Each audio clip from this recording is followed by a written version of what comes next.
श्री गणेशाय नमः। आत्मज्ञानामृत ग्रंथ के द्वारा जीवन की सार्थकता और सत्यता क्या है, इसे प्रदर्शित किया गया है। श्री गणेशाय नमः। श्री आत्मज्ञानामृत ग्रंथ समस्त धर्म ग्रंथों का सार, भाग 69। सिर पर पाप का बोझ है भारी, इससे बचना मुश्किल है। संसार का हर नाता है झूठा, यहाँ कोई न संगी साथी है। कागज से तेरी नाव बनी है और यहाँ पर गहरा पानी है। एक दिन सांसों की डोर टूटेगी, फिर क्या अपना पराया है। श्लोकार्थ। कई कई जन्मों के पाप कर्मों से निर्मित पाप का बोझ हमारे सिर पर लदा हुआ है, जिसके कारण हमारी बुद्धि परमात्मा में न ठहरते हुए संसार के पदार्थों की तरफ आकर्षित हो रही है।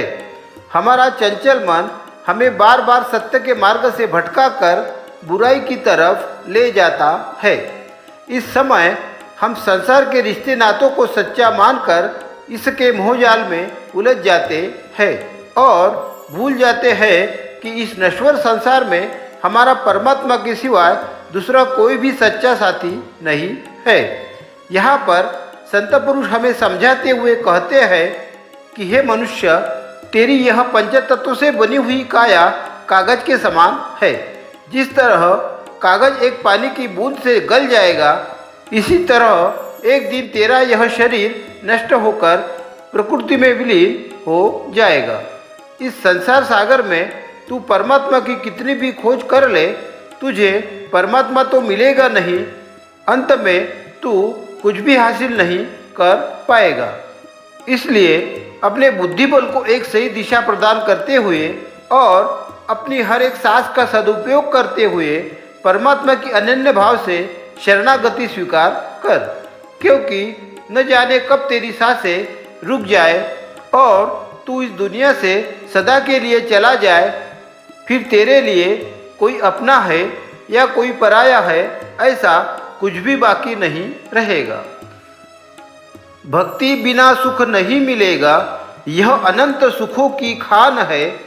मन मंदिर में प्रेम का दीपक सदा के लिए प्रज्वलित करना है।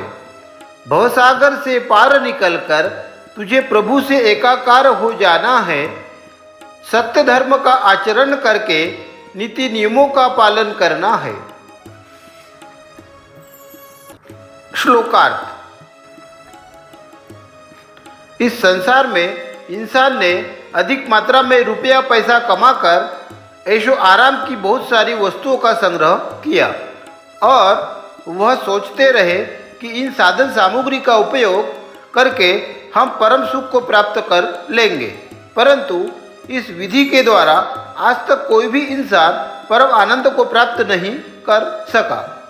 इसलिए संत पुरुष कहते हैं कि हे मनुष्य, तू शाश्वत सुख को पाना चाहता है तो अपने सारे गोरख धंधे छोड़कर परब्रह्म परमात्मा की अनन्य भाव से ओतप्रोत होकर भक्ति कर। ऐसा करने से तू सुख समृद्धि एवं शांति से परिपूर्ण होकर परम आनंद से भर जाएगा। फिर संसार का कोई भी आकर्षण तुझे मोहित नहीं कर सकेगा। तू अपने मन रूपी मंदिर में सदा प्रेम का दीप जलाकर दूसरों की राहों पे पथ प्रदर्शक बनकर सदा कार्यरत रहना तथा भव सागर से पार जाकर परमात्मा के साथ अभिन्नता की स्थिति को प्राप्त कर लेना और सत्य नीति नियम तथा सतधर्म का पालन करके अपने जीवन को सफल बनाने के लिए जीवन के अंतिम पल तक कार्य करते रहना।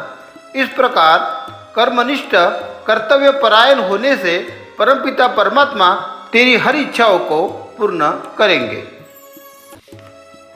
स्वयं के दोष छिपाकर जो खुद को माफ कर देते हैं, पाप का बोझ सिर पर लाद कर जीवन में कष्ट उठाते हैं।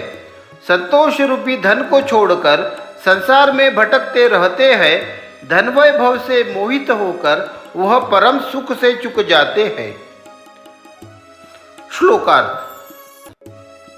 जो इंसान अपने पाप कर्म के दोषों को छिपाकर खुद को माफ कर देते हैं, वे लोग समझते हैं कि हमारे पाप कर्मों को किसी ने नहीं देखा।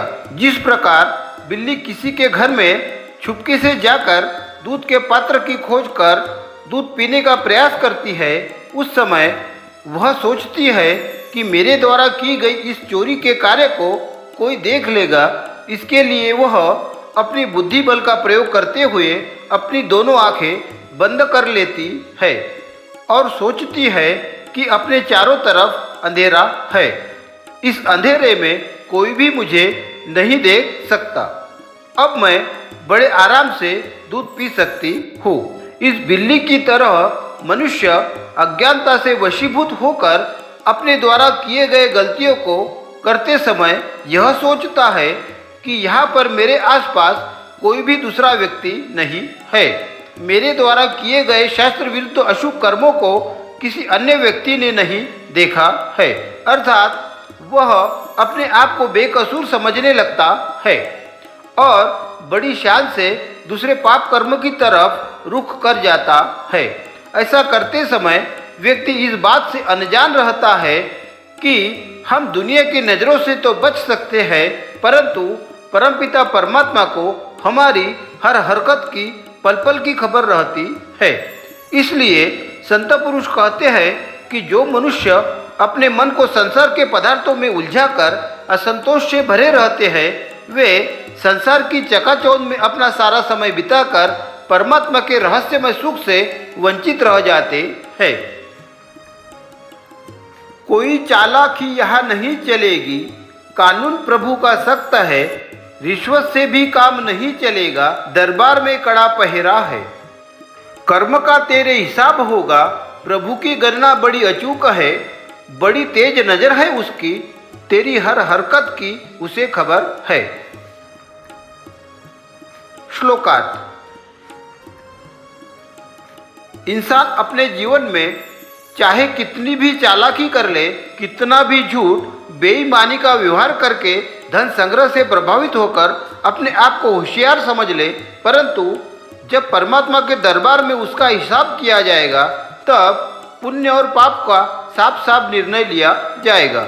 वहाँ पर तेरी कोई भी बहादुरी नहीं चलेगी, वहाँ तेरे एक एक पाप पुण्य का हिसाब किया जाएगा। संसार के अदालत से तो आप झूठ की कस्में खाकर बच सकते हैं, परंतु विश्व विधाता का कानून बड़ा ही सख्त है। वह तेरे प्रत्येक कर्म का सही तरीके के साथ कोई भी भूल चूक किए बिना हिसाब होगा। परमात्मा की तेरी हर हरकत पर कड़ी निगरानी होगी, साथ ही तेरे विषय में उसे हर खबर की सही सही जानकारी होगी।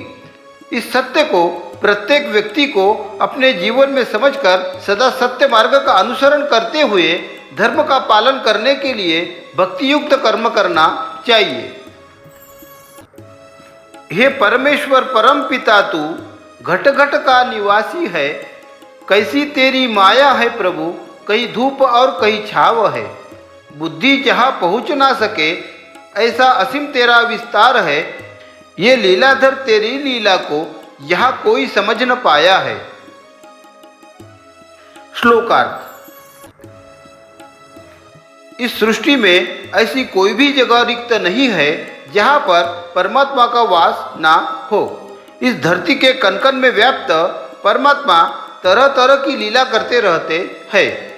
इस संसार में व्यक्ति अपने कर्मों के मुताबिक कभी सुख का उपभोग करता है तो कभी अशुभ कर्मों के अनुसार दुख की अवस्था को प्राप्त करता है।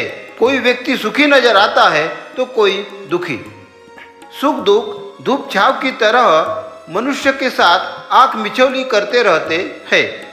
हे परमात्मा, हम अपनी बुद्धि के द्वारा आपकी लीला समझने में असमर्थ है। आपका विस्तार संसार के सभी नियमों से परे है। आपके अपार सामर्थ्य को जान सके ऐसी यहाँ पर किसी में भी क्षमता नहीं है। इसीलिए संत पुरुष कहते हैं कि घट घट में बसने वाले भगवान को प्रसन्न करने के लिए मनुष्य को जीवन के अंतिम पल तक अथक प्रयास करना चाहिए। परमात्मा की सृजन अवस्था का अनुभव प्राप्त करने के लिए आप सभी महानुभावों से विनम्र निवेदन है कि इस वीडियो को अधिक से अधिक लाइक और शेयर करें। धन्यवाद।